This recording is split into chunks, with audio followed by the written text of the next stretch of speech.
Hello guys, welcome back, c'est un nouvel épisode. Coucou Corinne, comment tu vas? Je vais très bien, Chiara. Et toi-même? Oui, ça va, très excitée pour l'épisode d'aujourd'hui sur un sujet qui est normalement un sujet classique pour les chrétiens, mais Mhm. pas si classique que ça. Mhm. Donc, aujourd'hui, on va parler de comment est-ce qu'on peut utiliser la Bible, euh, comment transformer notre lecture de la Bible en une habitude fréquente, régulière. Et on va commencer par des chiffres. Vous savez que nous, on aime bien les chiffres. On se base sur les data. Data is big. Donc, des statistiques plus ou moins récentes de Lifeway Research, qui est un institut de recherche et qui a constaté que, en fait, les meilleures habitudes de lecture de la Bible, dans une enquête menée auprès de croyants protestants en 2019, révèlent que 32% des chrétiens protestants lisent la Bible tous les jours et 27% la lisent plusieurs fois par semaine.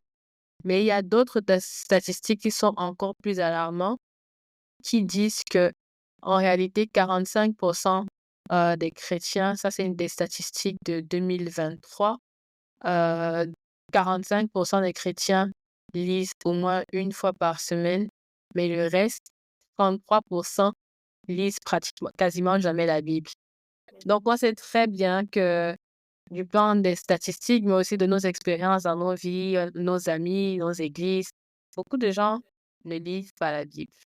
Yeah. Et donc, première question, en début d'année, il y a souvent les Bible Reading Plans sur les applis.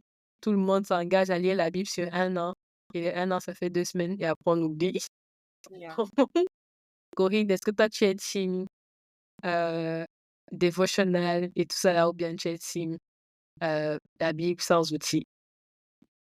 Bon, je n'ai jamais fait de plan. Donc, moi, je suis de celle qui lit la Bible sans outil. Je lis la Bible soit en révélation, soit en questionnement. Et ce que je veux dire par là, c'est quoi? C'est que dans le premier point en révélation, c'est genre le Seigneur va me demander de lire un livre, genre d'étudier un livre. Genre Esther, par exemple, je vais étudier tout le livre d'Esther.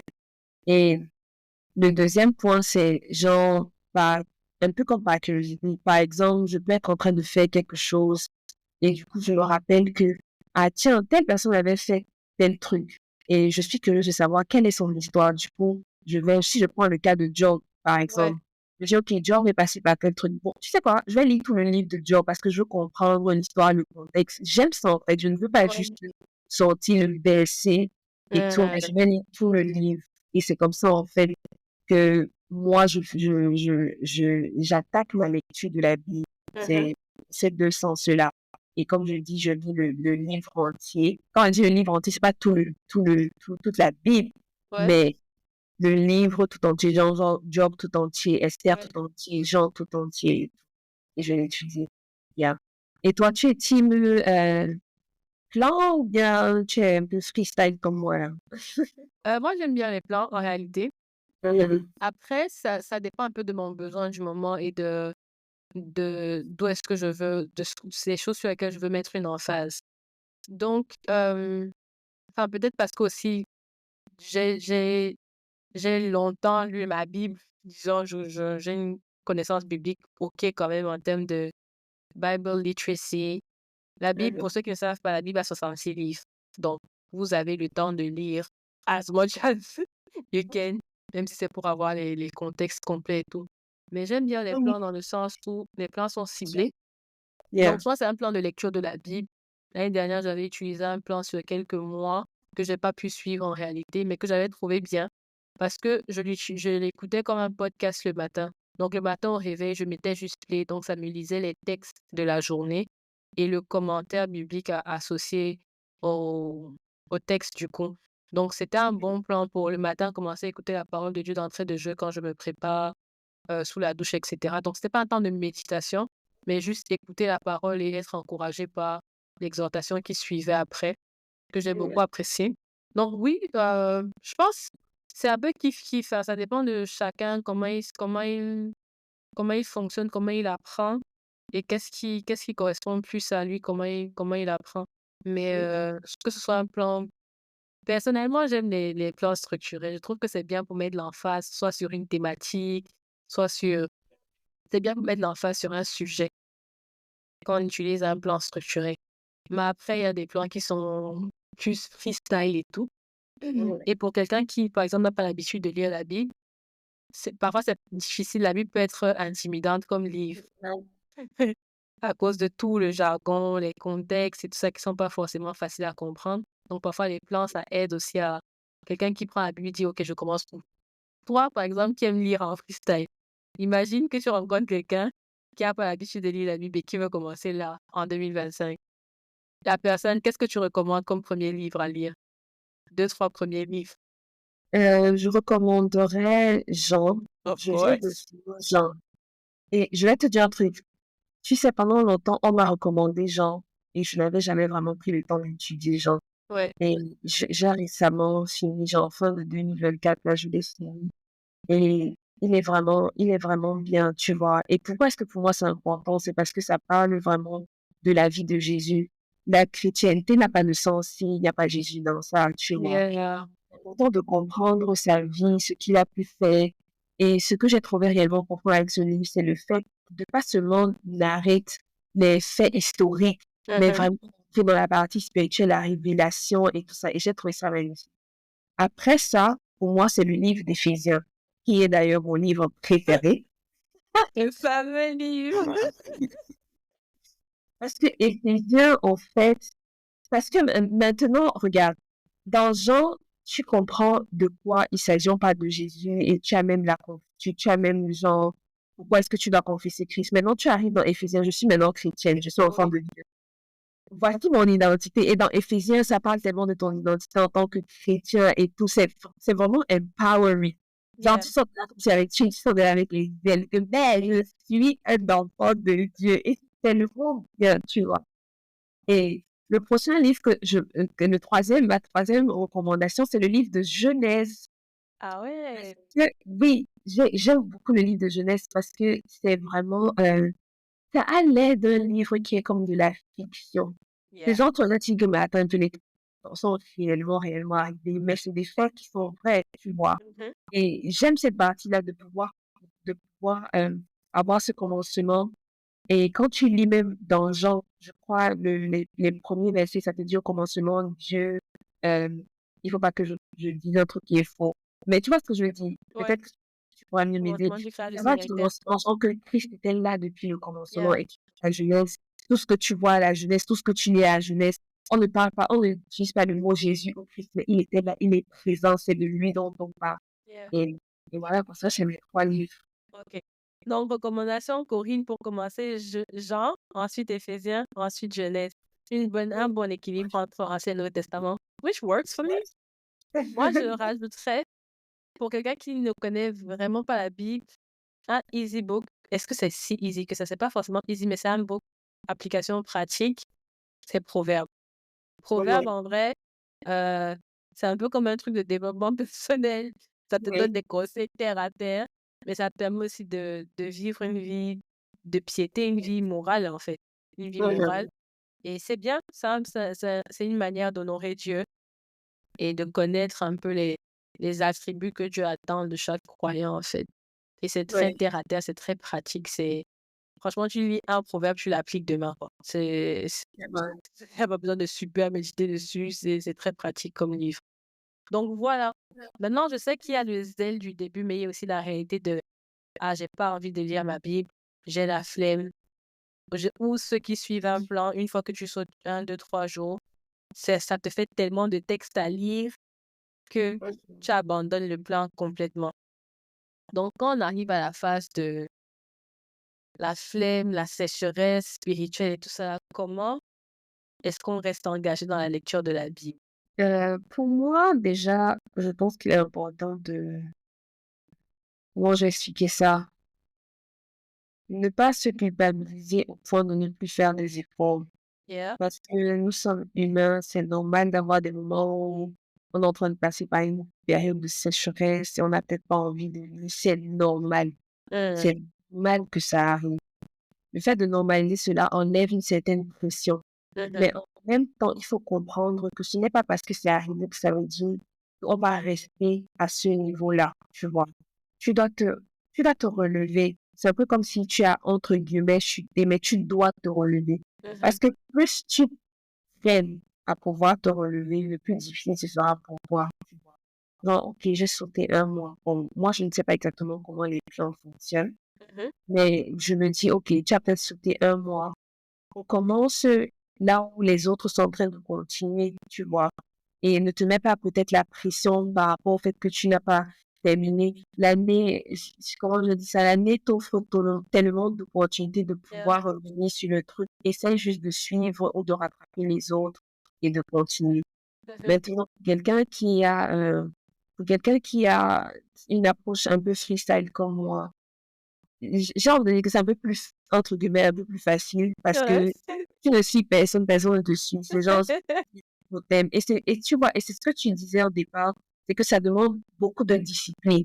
Oui, Parce c'est que ça. il n'y a pas la pression, il n'y a personne pour te keep accountable, tu vois. Ouais. Et du coup, en observant les choses pour moi de cette manière, je dirais, si tu n'as pas eu l'habitude de lire et que ce n'est pas quelque chose qui vient fréquemment à toi, je conseillerais vivement de suivre un plan. Mhm. Vivement de suivre un plan. Et moi, Mais ouais, vas-y, vas-y. mais pour, parce que j'allais sur une idée, mais je n'ai pas terminé quand je disais, si tu es quelqu'un qui est plutôt freestyle comme moi, Mhm. c'est juste te rappeler et comprendre que lire ta parole, ce n'est pas seulement une histoire de ticker un truc que j'ai fait, tu vois. Yeah. Ta relation avec Dieu, c'est ta nourriture, la parole de Dieu, c'est ta nourriture. Vois ça de cette manière-là. Toi, déjà dans ton corps physique, si tu te prives de nourriture un jour, ton corps commence à se comporter genre, gars, je veux le pain ou bien je veux le soya ou bien quoi, tu vois. Vois ta parole comme ça, que ton esprit, en fait, réagit de la même manière. Genre, j'ai Yeah. faim, j'ai soif, je veux te connaître. Et c'est vraiment ça, c'est une relation avec Dieu parce que il y a quelqu'un j'ai lu ça quelque part une fois, c'est que la parole de Dieu est euh, c'est comme une lettre d'amour que le Seigneur nous a laissée, tu vois. So, et tout le monde a besoin d'amour, Ouais. d'attention. Donc, du coup, on se rapproche de la parole de Dieu, regarde, j'ai besoin d'entendre ta parole, j'ai Yeah. besoin de te connaître. Bon, Et j'aime voilà. bien le parallèle que tu as fait avec l'image que tu as fait sur la parole, c'est comme la nourriture de notre esprit. Et pour me dire qu'en fait, il y a plein de... C'est une blague, hein, mais c'est pas si drôle que ça. Et il y a plein de nous, chrétiens, qui souffrent de troubles compulsifs alimentaires, mais spirituels. Oui, Donc, de la même manière qu'il y a les gens qui, dans le physique, ils souffrent de troubles compulsifs de l'alimentation, anorexie, boulimie, etc. Il y en a, c'est pour leur vie spirituelle, ils font overdose de paroles. Je sais pas si c'est le mot juste, mais par exemple, des gens qui vont passer toute leur journée à écouter des prédications. Vas-y, un moment, c'est bon, quoi. Je veux dire, eh, écoute autre chose. Ou des gens qui, voilà, ils écoutent, ils se privent, ils sentent le besoin. Ah, j'ai tellement envie de la parole de Dieu, mais ils se privent. Donc, tu ressens le besoin en toi. C'est comme ton esprit te dit, j'ai faim, mais tu n'agis pas sur cette sensation-là. Tu ignores un peu cette sensation sur plusieurs jours, sur plusieurs mois, sur des années. Parfois, il y a des gens qui disent, ah, j'ai toujours eu envie de vraiment explorer un peu ce livre, mais bon, vite fait comme ça, je me mets pas dessus. Et donc, ouais, je crois que c'est un peu un signe d'attention pour nous de nous dire, OK, il faut qu'on se scrute un peu et qu'on regarde, est-ce que je souffre pas de troubles compulsifs là? Et si je souffre de troubles, comment est-ce que je fais mon traitement et tout ça là? yeah. Mais ouais, je crois que c'est important de trouver le bon équilibre en général. Et dans les périodes de sécheresse, moi, je rajouterais par exemple un truc qui peut aider sur l'année. C'est un peu comme on a parlé de la redevabilité dans l'autre épisode. Mais je crois que c'est bien de commencer à s'habituer entre chrétiens à se poser des questions du style, qu'est-ce que tu lis en ce moment? Moi, j'ai un ami, chaque fois qu'il m'appelle, il me dit, qu'est-ce que Dieu dit? Et c'est une question, au début, ça me saoulait, c'était en mode, vas-y, je suis pas prophète, je suis pas là comme ça à passer ma vie à entendre Dieu et répéter ce que Dieu dit, tu vois. Mais c'est une belle question pour te jauger un peu sur ta santé spirituelle, quoi. De te Oui, dire, qu'est-ce que Dieu dit? Est-ce que tu entends Dieu? Et si tu entends Dieu, qu'est-ce que Dieu, tu vois? Et, oui, et, tout et tu à peux pas fait. mentir. Tu peux pas mentir. Tu peux pas Non, dire Dieu. pas. Tu peux pas mentir ce que tu as dit. Si tu n'entends rien, tu dis: «Je n'ai rien entendu» ou «Je n'ai pas prêté attention à lui en ce moment». Et donc c'est une bonne question, je pense, entre potes de se dire: «Ah, mais qu'est-ce que tu lis en ce moment? Mais c'est Qu'est-ce que une tu très as belle appris?» question. Très, Ouais. très belle question. Moi, j'avais une amie à qui j'ai arrêté de le faire, mais des fois, je lui demandais, tu lis quoi en ce moment? Moi, je suis Oui. dans des nuits. Et le truc, c'est quoi? C'est que la parole de Dieu est vivante. Yeah. Elle est vivante, elle est tellement excitante. Tu as envie de partager, même si c'est avec un ami, tu vois. J'en Mmh. dis, viens, j'ai lu un truc. Moi, ça m'arrive beaucoup plus avec l'Ancien Testament. C'est-à-dire que Ouais. je lis un truc, je dis, et je t'avais dit, j'ai lu un truc, il faut que ça me dépasse. Et je commence seulement, on commence seulement à taper et et du coup, moi, je suis vraiment, toi, tu lis quoi en ce moment? Yeah. I mean, c'est vrai qu'il y a des moments où la parole de Dieu, elle est boring, genre Yeah. c'est ennuyeux et tout, mais la vérité, c'est qu'elle est aussi très excitante. Comme on dit, Mmh. l'appétit vient en En mangeant. mangeant, Plus exact. tu manges ta parole, plus tu vas commencer à la trouver intéressante. Ouais. Ouais. Yeah. Et le truc de l'appétit vient en mangeant, je crois qu'il y a aussi le côté spice things up. Quand ça devient ennuyeux, trouve des rends je sais pas, rends ça comment on dit? Si tu manges chaque jour le même repas, à un moment, ça va te saouler, quoi. Yeah. Mais si tu changes un peu l'épice, tu changes un peu comment tu cuisines, ça en vrai, la Bible, c'est un peu comme un chèque en blanc, je trouve. Et c'est vraiment c'est comme Dieu, il nous laisse tellement de manières d'être illuminés par sa parole. Tu peux étudier un personnage, tu peux étudier une thématique sur plusieurs livres. Par exemple, comme tu disais, Jésus, on le retrouve dans Genèse, tu vois? Ça, c'est des choses auxquelles on pense pas. Mais tu peux te dire: «OK, moi, je veux étudier Jésus dans le livre de Genèse. Où est-ce qu'on le trouve et tout?» Et juste comme ça, en fouillant, tu es un peu comme un explorateur, tu fouilles, tu creuses et tout et puis tu vas découvrir plein de choses. Donc, c'est une manière de lire la Bible. Mais parfois, on est trop classique, on est boring, en fait, comment nous on lit notre Bible. C'est pas la Bible qui est boring, mais c'est nous, comment on aborde la Bible qui est boring et du coup, après, vas-y, quoi, tu vas pas faire quelque chose de boring longtemps. Yeah. Yeah. J'ai une question pour toi. J'aimerais savoir, est-ce que tu as un partenaire de, do you have an accountability partner when it comes to reading your Bible? Non, j'ai pas de partenaire de redevabilité. Pour moi, la lecture de la Bible dans ma vie, Oui. je n'en ai pas, mais il y a des groupes dans lesquels je lis la Bible, par exemple des groupes de maison Comment ça où, se le groupe de maison, en fait, c'est un groupe d'études bibliques à domicile. Donc on fait? va les uns chez les autres et on lit la Bible ensemble et parfois ça fait que ça nous aide à keep up parce que parfois on lit un livre ensemble. Par exemple, on peut faire pendant plusieurs séances, on est dans Éphésiens, le fameux Éphésiens et donc on va parcourir, faire un survol d'Éphésiens ensemble. Donc là, clairement, c'est pas accountability dans le sens de c'est pas comme si on se check les uns les autres, mais au moins ensemble, on parcourt un livre et à la fin, on sait qu'on a tous lu ce livre-là. On discute de ce livre-là, de qu'est-ce qu'on comprend, comment est-ce qu'on applique ça ensemble, en groupe. Et c'est une manière de, OK, même par exemple, si tu as une période de sécheresse, au moins tu sais que tu vas aller au groupe de maison. Là-bas, par force, tu vas lire la Bible, là-bas, tu vas être en contact. Et Yeah. donc, parfois, en solo, même si moi, je n'arrive pas à lire la Bible en solo, je sais que dans ces contextes-là, euh, au moins, j'aurai un contact avec la Bible. Et c'est un peu ça que quand la Bible dit encourage à la communion fraternelle et de ne Mhm. pas abandonner l'assemblée des saints, c'est ça, être dans des contextes et des cadres où, vas-y, même si toi seul, c'est un peu chaud en ce moment-là, mais au moins tu seras dans Yeah. un cadre où tu vas être exposé à la Bible, à la parole de Dieu et du coup, tu vas toujours être en contact avec la lecture de la Bible. Donc, je crois la communion fraternelle, je n'ai pas accountability partner per se, mais oui, la communion. Et Oui, moi, ma question, ce serait, toi, du coup, en Allemagne, comment, quand tu es arrivé, je sais que, enfin, comment tu as pu trouver un cadre où tu pratiques la lecture de la Bible, pas juste seul, mais avec d'autres personnes? Justement, c'est exactement ce que nous aussi on fait. On a ce qu'on appelle une cellule Mhm. c'est une cellule de prière, mais on étudie la parole, tu vois. Il y a des moments où on vient, on se retrouve, il y a un verset, il y a quelqu'un qui, entre guillemets, enseigne, mais il enseigne pas vraiment parce qu'on fait le tout, tu vois. Chacun Ouais. intervient d'une manière ou d'une autre, parle de ce dont on veut. Le thème du jour, ce n'est pas Ouais. nécessairement tu vois, je viens d'arriver dans je suis encore en train d'essayer de comprendre comment est-ce qu'il fonctionne, mais différemment du vôtre. C'est pas qu'on lit un livre, c'est vraiment genre un thème aujourd'hui, on est en Oui, train de lire ça et mais voilà. comment tu les as trouvés? Parce que ça peut être intéressant sur quelqu'un qui cherche, Yeah. comment est-ce qu'il pro what how does he proceed?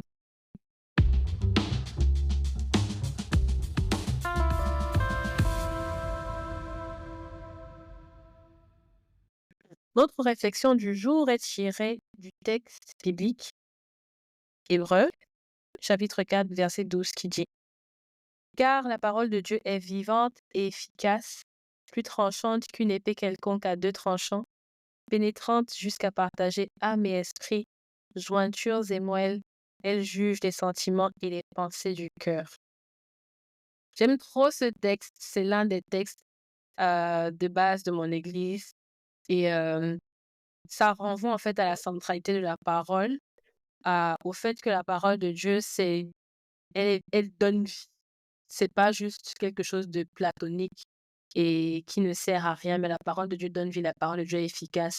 Et juste en pensant au caractère vivifiant de la parole et à l'efficacité de la parole, ça nous rappelle aussi le texte qui parle de la prière effective, du juste qui produit beaucoup d'effets. C'est quand la prière, elle est basée sur la parole de Dieu, sur les Écritures. Donc, c'est un texte qui m'encourage à me laisser plus pénétré par la parole de Dieu. La parole de Dieu, elle vient faire le tri aussi en moi de ce qui est charnel, de ce qui est spirituel, de ce qui relève de mes émotions, âme et esprit, de ce qui relève de la spiritualité. Euh, et elle juge même mes émotions, mes sentiments. Elle juge les sentiments et les pensées du cœur. Donc la parole de Dieu, ça fait aussi comme un filtre pour laisser vraiment ce qui est pur, ce qui est bon, agréable, digne d'approbation. C'est ça qui est l'objet de nos pensées. Et c'est avec la parole qu'on réussit à faire ce filtre-là. Ce n'est pas un processus moralisateur où on est en mode oui, je vais être quelqu'un de correct, mais c'est vraiment se laisser transformer parce qu'on apprend de ce que Dieu dit dans sa parole. Donc, sur ce, je nous encourage à être transformés par la parole.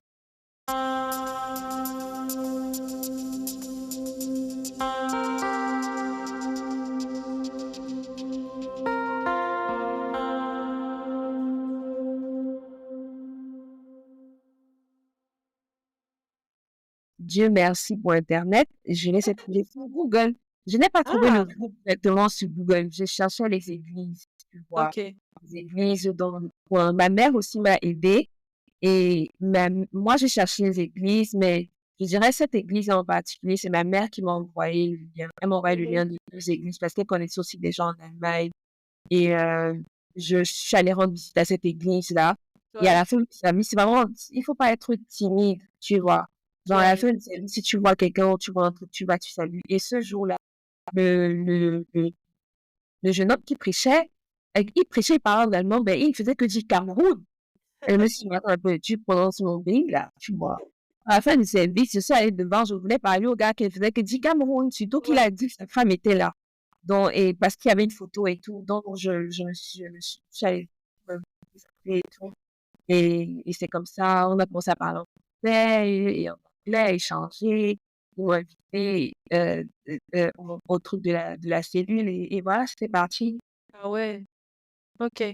Donc sur Internet, quoi en fait, et par recommandation. Voilà. Yeah. Ok, c'est un bon Mais il tip. faut pas être timide quand tu vas à l'église parce que si tu n'approches pas les gens, comment est-ce qu'on saura que tu es Hmm. bien, que tu veux te faire intégrer? J'aime ça, hein, parce qu'il y a des gens qui sont plus dans l'attente et pas dans la proactivité, surtout quand on arrive.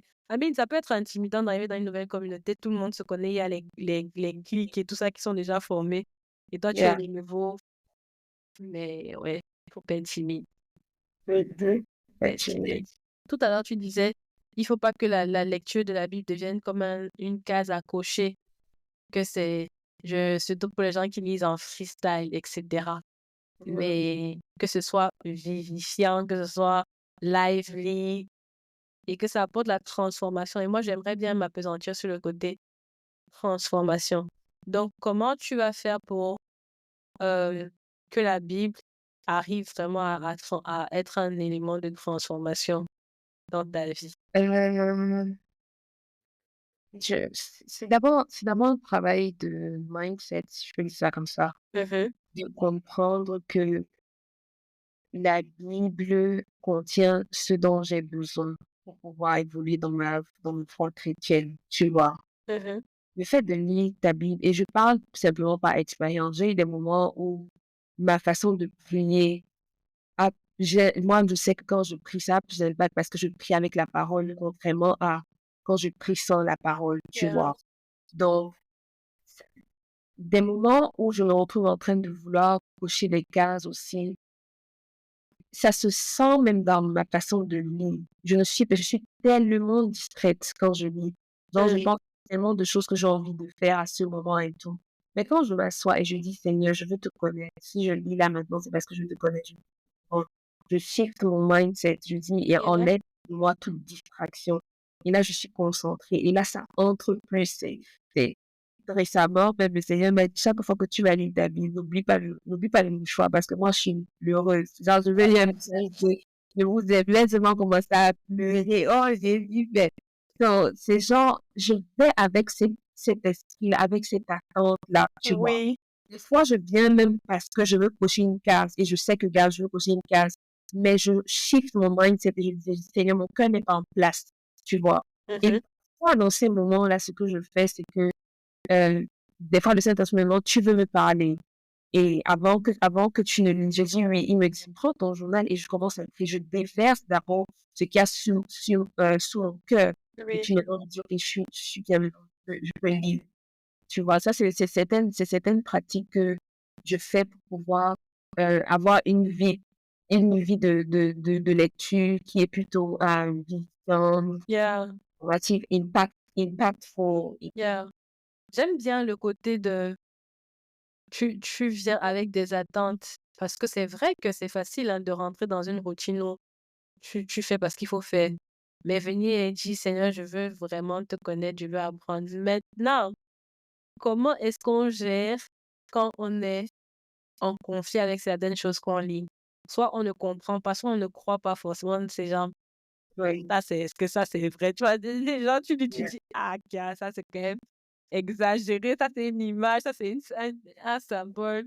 C'est pas littéral et tout ça. Donc, Moi, comment, je gère ça comment tu de gères ça? je gère ça de je dirais de 3 manières. Mhm. On a parlé de accountability partner tout à l'heure et même de ton ami qui te demande: «Tu es quoi en ce moment?» Donc moi, la 1re manière, c'est que je vais voir une amie. On est appelons ça, on est au même niveau, OK? Ouais. Et c'est quand je vais aller au 2e point que tu vas comprendre que les gens nous on est au même niveau. Je lui dis: «OK, j'ai lu un truc et tout». Je lui explique. Je dis: «Moi, je ne sais pas, je suis pas trop certaine, machin truc et tout. Toi, tu penses quoi?» Genre, on peut discuter de ça. Elle va me dire peut-être: «OK, laisse-moi lire» et puis je reviens, on va discuter, on change. La 2e manière, c'est maintenant quelqu'un où je ne suis pas au même niveau que lui. Ça, c'est un pasteur, c'est un mentor, c'est quelqu'un qui a étudié la Bible, qui connaît et je dis: «Écoute, j'ai lu quelque chose» et j'ai un de nos amis communs que je Ouais. m'emmerde beaucoup avec mes questions et puis, il me dit: «Écoute, moi, j'ai lu un truc et je ne comprends pas» et en fait, je ne et je moi, je suis très libre de m'exprimer, tu vois? Si je Mhm. dis: «Je ne suis peut-être pas d'accord» et je vais simplement me dire: «J'ai lu un truc, je suis pas très d'accord avec ça, mais qu'est-ce que ça veut dire? Quel est le contexte? Explique-moi» et tout ça. Et le 3e truc, je vais crescendo, hein. Le 3e Yeah. truc, c'est Dieu lui-même. Genre, Mm. quand je lis, je dis: «Ça, je trouve que ce n'est pas gentil. Comment tu peux faire un truc pareil? Comment est-ce que tu peux laisser un truc comme ça?» Tu vois? Et je dis Exemple. il y a un exemple, qui me vient là en tête, mais je ne me souviens plus exactement du contexte. Mhm. C'était un truc de sacrificateur et il s'était pas bien comporté et Dieu l'a frappé, la personne est morte et il a demandé à la famille de la personne de ne pas Pas pleurer. pleurer. Et je me suis dit: «Mais attends, ce n'était même pas comme si c'était quelqu'un d'éloigné, c'était genre peut-être son frère ou son père», je me rappelle plus exactement ce que c'était. J'ai dit: «Mais Seigneur, ça, ce n'est pas gentil. Comment tu peux demander à ce qu'il ne pleure pas?» Tu vois? Et des fois, quand ça arrive comme ça, je reste dans cette ça peut arriver de 200 ans où le Seigneur me répond directement là, ou Mm. alors il ne me répond pas, il est juste calme et puis je continue à penser à ça tout au long de la journée. Peut-être le soir, je reviens ou une semaine après, ça arrive, c'est même déjà arrivé où c'est Ouais. un trait où je retombe encore sur le passé et que j'ai une nouvelle révélation et je dis: Et j'écris toujours les notes dans mon Mm. livre. Et je fais, tu vois, Yeah. lire mes questions. Elle va réaliser que non, je suis aussi quelqu'un de je suis normale, je ne connaissais pas tout, j'avais aussi des questions, tu vois. Elle Ouais. peut avoir des questions que moi, elle peut avoir des réponses qui sont différentes parce que sa relation avec Dieu est différente de ma relation avec Dieu. Mhm. C'est un peu comme ça que moi j'approche ça. Yeah. Je pense qu'il y a le côté méditation I think it's underrated, méditer la Bible, en fait. Parce que c'est une chose d'étudier, c'est très cérébral, c'est très structuré et tout ça là. Mais la méditation, c'est vraiment de let it sink in you. And then, c'est comme tu rumines, tu fais remonter ça là, tu réfléchis dessus. You let it sink again. Et puis ça remonte. Et je crois que c'est un truc qui permet aussi la transformation parce que la révélation, elle est graduelle. La Bible dit que la alors, j'ai le texte en anglais, mais la pénétration de ta parole apporte la lumière et l'entendement ou la compréhension au simple. Donc, il y a le côté de plus je suis exposée à la parole, plus je comprends. Et même l'apôtre Paul qui dit nous connaissons en partie, nous prophétisons en partie. Donc, on connaît, la révélation elle est graduelle. Ce que je comprends aujourd'hui, le même texte, vas-y, je reviens à l'année qui suit, je comprends encore plus. Ça me montre encore plus d'implications, de ramifications. Et ça, c'est vraiment pas la méditation et pas juste la simple lecture. La Yeah. lecture, c'est juste prendre le verset, tu le lis comme ça, tac, tac, tac, et tu passes à autre chose. Mais prendre le temps de méditer, je pense que ça, c'est important. Et Josué 1:8, ce livre de la loi ne s'éloignera pas de ta bouche, tu le méditeras jour et Et, nuit. Yeah. C'est ça le standard qui est attendu de nous, en fait. C'est pas juste que le livre ne s'éloigne pas. C'est pas juste d'être en contact avec la Bible, d'avoir cette habitude de lecture, mais c'est vraiment de méditer jour et nuit. Et jour et nuit, ça peut aussi être la symbolique de quand tout va bien, quand tu es in your day season, quand everything works. Et in night seasons, quand rien ne va, quand tu es déprimé, machin, truc. Même à ces périodes-là, oui, médite la parole. Et c'est là que tu auras du succès et tu réussiras dans tes entreprises, etc. Donc, ouais, je crois il y a le côté méditation qui est trop sous-estimé, en fait. Et pourtant, c'est yeah. ça qui nous donne de la vie, c'est ça qui transforme, bien évidemment, parce que Dieu agit par son esprit. Quand on prend le temps de méditer, c'est là qu'il travaille aussi nos cœurs. Mais si Mais, on reste superficiel, on ne lui donne pas vraiment de place pour bon, s'exprimer en nous. tu vois, pour moi, je veux encore amener ça un peu à la nourriture. Quand tu dis méditer la parole de Dieu, ça me fait penser à, je vais dans un restaurant, j'ai pris le temps de me décider d'aller au restaurant, je veux enjoy ma nourriture. Je veux manger et ressentir toutes les saveurs. Pour moi, c'est ça, en fait, quand je dis méditer. Quand tu dis méditer la parole, c'est cette image à qui me vient en tête. C'est genre, je veux savourer chaque repas. Parfois, je lis même un chapitre, je relis parce que c'est genre, non, je veux comprendre. Tu vois, c'est genre ça. C'est bon, en fait. Yeah. Complètement, complètement. Alors, to round up vite fait, moi, je te demanderais quels sont les conseils pratiques, right, que tu peux donner pour créer un rythme et puis des habitudes sur le long terme, un rythme de lecture et de méditation. Et pour que ce soit une habitude, par exemple, si quelqu'un veut commencer vraiment à prendre sa vie spirituelle au sérieux en 2025, Yeah. conseils pratico-pratiques, quoi, deux, trois conseils. Ouais, c'est ça. La Ok. traduction doit être vraiment. Achète-toi une Bible. Je préfère la Bible en papier personnellement. Je préfère la Yeah. Bible en papier que la Bible électronique, tu vois. Mhm. Électronique, c'est cas de force, machin, tu es dehors, quelqu'un me dit un truc, tu sors un truc. Mais pendant tes moments de méditation, c'est bien d'avoir ta Bible. Si choisis quelque chose qui te plaît vraiment bien. Approprie-toi la Bible, ta Bible. Et ce que je veux dire par là, c'est que ce n'est pas un livre sacré que tu ne peux pas toucher, tu ne peux pas écrire dedans. Ouais, Genre, j'avais une vidéo où je parlais des différents highlights, tu vois. oui, Quand tu as le surligneur, c'est ce qu'on dit, non? oui, oui. Et ton, tu as un surligneur de différentes couleurs. C'est ça, en fait, les choses qui font en sorte que ça devient moins boring. Par exemple, le souligneur rouge, c'est les promesses de l'Éternel. Le souligneur vert, c'est les dates et les contextes. Le souligneur, bref, tu vois un peu le genre. Ouais, Euh, et puis, c'est important, on a beaucoup parlé de ça pendant cet épisode, c'est échange avec les autres, que ouais, ce soit au travers des études bibliques, que ce soit au travers d'un partenaire de redevabilité, Mhm. c'est important, tu vois. Fais de ça une habitude vraiment constante. Et je pense que, et enfin, euh, je reviens encore avec la nourriture. Vois ça comme étant la nourriture dont ton esprit a réellement besoin. Donc, Yeah. si tu de mettre tout ça ensemble, je pense que ce sera beaucoup plus facile pour toi d'apprécier ces moments de méditation et de lecture de la Bible au cours de l'année 2025. Hmm, j'aime ça. I like that. En complément, moi, je dirais, écrivez les choses qui vous taraudent l'esprit, les sujets que vous voulez creuser, que vous voulez approfondir. Faites-vous une liste en début d'année de, Yeah. en 2025, j'aimerais bien comprendre, je sais pas, la dîme, fameux Ouais. sujet. J'aimerais bien comprendre la dîme. Est-ce qu'on paye la dîme? Est-ce qu'on peut pas la dîme? On peut aller à l'église, on peut pas aller à l'église. Qu'est-ce que la Bible dit de la dîme? Ou bien j'aimerais bien comprendre le jeûne. Ou bien j'aimerais bien comprendre le Saint-Esprit. Donc des thématiques comme ça qui vous, comme, sont des questionnements, vous, sur votre foi chrétienne, c'est bien de les avoir. Je me rappelle, par exemple, en 2022, je voulais vraiment étudier l'humilité. C'était un sujet qui était comme ça dans ma tête, très présent, l'humilité. Et puis, après, à l'église, il y a un groupe de lecture, pas de lecture biblique, un book club à l'église. Et le livre qu'ils avaient choisi pendant le break, c'était un livre qui s'appelle Doux et humble de cœur. I was like, perfect, tu vois. Donc, moi, en parallèle, je lisais des textes sur l'humilité, tout ça là, et puis j'avais le livre Doux et humble de cœur. Donc, du coup, ça a été un complément.